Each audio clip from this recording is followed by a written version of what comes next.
Fundamental online classes में आप सभी का स्वागत है। और हम ये बता दें आप लोगों को, आज का जो सेशन होने वाला है वो है कोशिका सिद्धांत। ठीक है, कोशिका सिद्धांत की यदि बात करें हम यहाँ पे, कोशिका सिद्धांत का प्रतिपादन किसने किया था, तो वो स्लाइडेन और स्वान किए थे। ठीक है, स्लाइडेन और स्वान की यदि बात करें हम, कोशिका सिद्धांत के जो प्रतिपादन किए थे वो स्लाइडेन जो किए थे 1838 ईस्वी में, और स्वान जो किए थे वो 1839 ईस्वी में।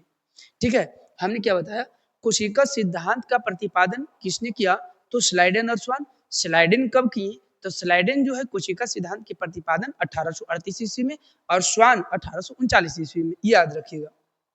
ये कोशिका सिद्धांत के अंतर्गत है जो है, इन्होंने दो मुख्य पॉइंट दिया। ठीक है, मुख्य दो तथ्य इन्होंने बताया। वो तथ्य क्या था, पहला ये था कि जीव शरीर जो है कोशिका से मिलकर बनी होती है।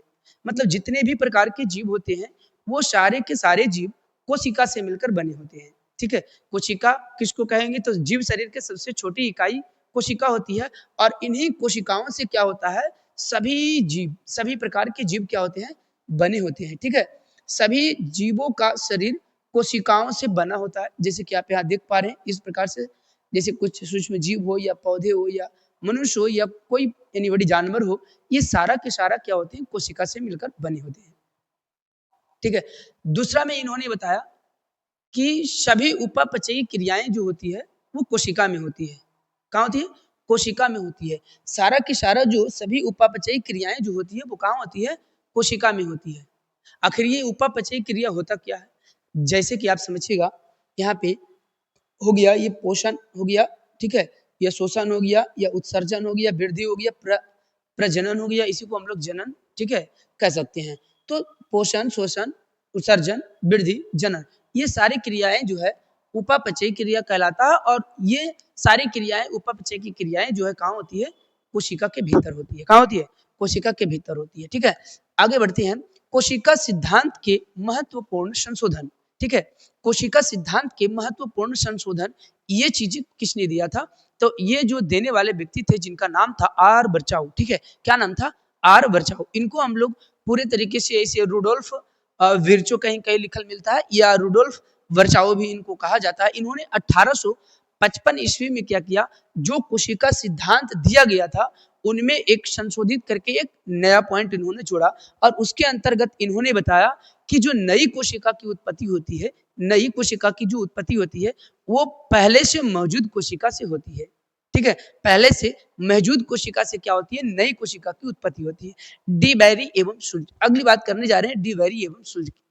डी बैरी सुल्ज इन्होंने क्या बताया, ये भी कोशिका सिद्धांत के ही भाग है। और इन्होंने क्या बताया कि कोशिकाएं जो होती है जीव द्रव से बनी होती है, और ये इसमें मुख्य रूप से केंद्रक निश्चित रूप से होता है। यानी कह सकते हैं कि कोशिकाएं जीव द्रव से बनी केंद्रक युक्त रचनाएं होती है।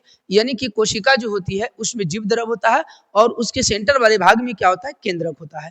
ठीक है, अगली बात करने जा रहे हैं स्ट्रासबर्गर, जो कि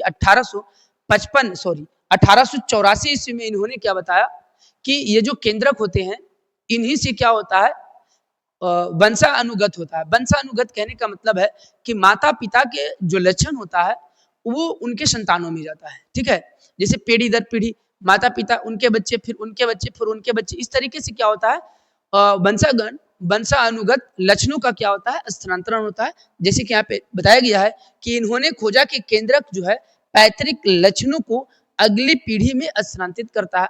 अगली पीढ़ी के मतलब क्या होता है कि जैसे माता पिता का गुण है तो उनके बच्चों में, ठीक है, फिर ये माता पिता कभी बनेंगे तो उनके गुण जो होंगे उनके बच्चों में। इस तरीके से देखिए यहाँ पे दिया हुआ है, माता पिता के गुण उनके संतानों में कंटिन्यू क्या होते हैं, स्थानांतरित होते हैं। और इसका मुख्य कारण क्या होता है, केंद्रक होता है। क्या होता है, केंद्रक। एक बार पुनः से रिवाइज करेंगे, कोशिका सिद्धांत का प्रतिपादन किसने किया, तो याद रखिएगा स्लाइडेन और स्वान। स्लाइडेन का याद रखिएगा 1838 और स्वान याद रखिएगा 1839। इन्होंने क्या बताया कि सभी जीव शरीर जो है कोशिकाएं से मिलकर के बनी होती है। और दूसरा में याद रखिएगा कि सभी उपापचयी क्रियाएं जो होती है कोशिका के भीतर होती है या कोशिका में होती है। ठीक है, आगे याद रखिएगा कोशिका सिद्धांत के संशोधन जो किया था वो आर बर्चाउ 1855 ईस्वी में किया था। इन्होंने क्या बताया, इन्होंने बताया कि नई कोशिका की जो उत्पत्ति होती है पहले से मौजूद कोशिका से ही होती है। ठीक है, इसके बाद है डी बैरी और सुल्ज। डी बैरी सुल्ज क्या बताया, इन्होंने बताया कि कोशिकाएं जो होती है जीव द्रव, ठीक है, जीव द्रव से बनी केंद्रक युक्त रचनाएं होती है। यानी कोशिका के भीतर जो होता है जीव द्रव होता है और उसके बीच सेंटर में क्या होता है, केंद्रक होता है। ठीक है, अगली बात करते जा रहे हैं स्ट्रांसबर्गर। स्ट्रांसबर्गर इन्होंने 1884 ईस्वी में इन्होंने कोशिका सिद्धांत में इन्होंने भी एक मुख्य तत्व को रखा और इन्होंने बताया कि माता पिता के जो गुण होता है उनके बच्चों में स्थानांतरित होता है, इसका जो मुख्य भूमिका निभाता है वो केंद्रक निभाता है। यानी कि हम कह सकते हैं कि केंद्रक जो है पैतृक लक्षणों को क्या करती है, अगली पीढ़ी में स्थानांतरित करती है। ठीक है, क्या करती है, स्थानांतरित करती है। ठीक है, इतना ही इसमें काफी है और नेक्स्ट वीडियो में हम लोग देखेंगे। तब तक के लिए गुड बाय।